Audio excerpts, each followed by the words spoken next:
Hey, I believe I'm live. I just wanted to come in here and talk about something that it's come up a few times in the last couple of weeks. I've been working one-on-one with some private clients, and it's interesting how much being right comes up as being so important to be right. Why is it so important to be right? What is that? Somewhere along the line, we're groomed or we're programmed that you have to be right all the time. I don't know if it's a school thing. Have you ever thought about that?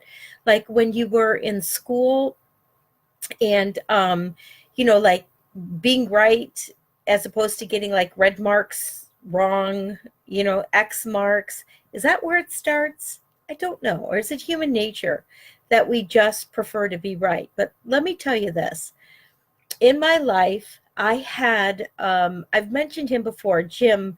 Jim was an amazing mentor. He was my very first real holistic business mentor, meaning he didn't treat business as separate from the individual. He recognized that entrepreneurs, or even people that go into offices, that it's such a part of your life that you can't really separate the two, right?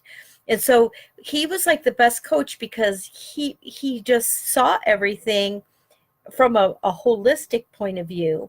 And then he went in and he worked on principles with me, which helped everything line up very well. Even though you weren't specifically working on that area, it improved because the root cause got fixed, or the root cause got better, improved, the root condition, okay, that was causing all the issues, right? It got better. Well, he said to me once, and this is probably not the first time that you've heard of this, because if you are, a lot of people I work with are entrepreneurs, or they're small business owners. They don't necessarily call themselves an entrepreneur, they're solopreneurs, but you got the preneur thing going on, right? And so most people that I work with, that's where they're coming from. That's their space. And a lot of people who seek for, have that entrepreneurial streak, they have a freedom streak. Like they got this streak inside them of just like yearning for freedom, going for freedom. Freedom ranks very high in their values. And it's interesting how I was trapped. As much as I was pursuing freedom, my whole life, freedom would be my motto, right? It would just be, it's just the thing that I've always kept my focus on. And I believe every being has the inherent God-given right to be free. So I'm very big on fueling projects that help economic freedoms, help spiritual freedoms, help like the freedom of the individual. You hear it often called sovereignty. There is a natural sovereignty, but I'm kind of digressing now, which I absolutely love freedom. So if I bring up that, you could get me off on a leadership tangent. And I want to get back to a relationship and what Jim taught me. He said to me, and you might have heard this before, like I was saying, do you want Jeannie, do you want to be right or do you want to be rich? What? Do I want to be right or do I want to be rich? Yes. Right? Yes. Just yes. He said, no, you have to really think about that. He said, when I'm talking about rich, obviously I'm talking about riches that involves a wealth accumulation, meaning an economic, my own personal economy is wealthy, right? But he said, you have to be rich in relationships because you have to get good at people and money to ever lead a fully wealthy life. And so when he would say to me, I would sometimes catch myself and I would say, oops. So somewhere in my programming, being right was really important. Somewhere along the line, I have a thing now where I really work at allowing other people's perspectives. And the more I allow them, the more understanding I feel like I have. Like my whole understanding of the human race is just whoosh, gotten so much bigger just from the allowing of others' perspectives based on their thinking, their circumstances, their timeline to today. We all have different ones. So why do I bring this up in relationships? Because there are people that will literally, they will be so right, and they could be right. They could be right. This isn't about right and wrong. When you finally get rid of the filter of being right, then no longer is there somebody feeling like they're wrong. Because nobody is right 100% of the time. Because everybody's right in the perspective that they have, that they own in that moment. Does that mean that I approve of that I would agree? Let's just say agree. Would I agree with everybody's perspective? No, but they have that perspective based on maybe their best information, based on circumstances that have happened to them, based on circumstances they find themselves in. And so what happens is they can be very rigid in their rightness. Now, if two people are really rigid in their rightness and they're not agreeing on the same thing being right, well, that's where conflict comes, and that's where wars start. And we don't have global wars because people get along super great up until the global scale, and then they can't get along globally. No, it's a reflection of what's going on in our own lives. What we see played out there in the global world, and the wars, and the disagreements. It's probably the nicest way to say it.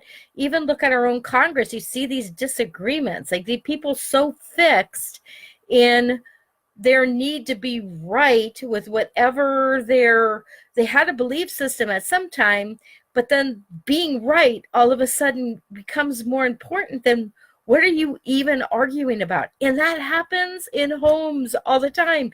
It happens in couples all the time. And I'm just here to tell you, it's not a good way to live. Because the more you let go of that negative ego need to be right, the more harmony you have, because you naturally reach to understand. When you catch yourself, and if you're going to do this little experiment to say, how much am I right all the time? Or how I do know I have that in my personality, like when you hear yourself be really staunchly right, because once it's brought to your attention, you'll notice it. Like sometimes, like Jim would have told me something, and then I hear myself because he brought it to my attention, and I was there to grow. If you're watching this video, you're only staying this long because you're here to grow. You want to glean something and understand something that someone else has figured out and they're willing to share with you, okay? Well, that was me. I was like the hungry student. I wanted to grow. I knew the results I had in my life were not the results that I wanted. I might have had some components, but they really weren't what I wanted. And so in order to have something greater, we have to become greater. That's the truth. In order to have something greater, we have to expand, grow, become something greater.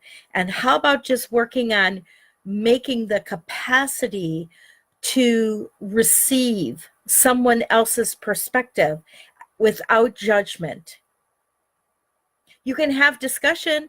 I'm thinking like this, he's thinking like that. I'm thinking like that, thinking like that. And you have an exchange and an interplay. Anytime I have an exchange with someone, it either challenges my thinking, where it opens a door where there's more light shed, and I go, and maybe it modifies my thinking a little bit, or it rubber stamps. No, I feel like I'm farther along the line of understanding that than this person. It's one or the other, but it's gentle. It's gentle. It's not rigid. It's not demanding. It's not noisy. Here's the thing.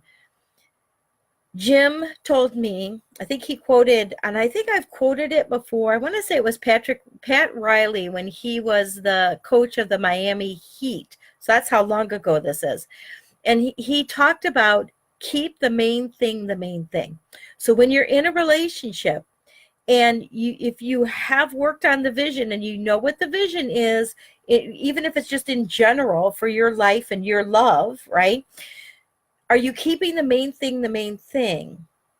You know, are you winning the war, so to speak? And sometimes to win the war, you have to back down from a battle, because the war is really achieving the vision. I know that's a bad analogy because war doesn't sound positive and vision sounds very positive, but you get the idea of what I'm saying here.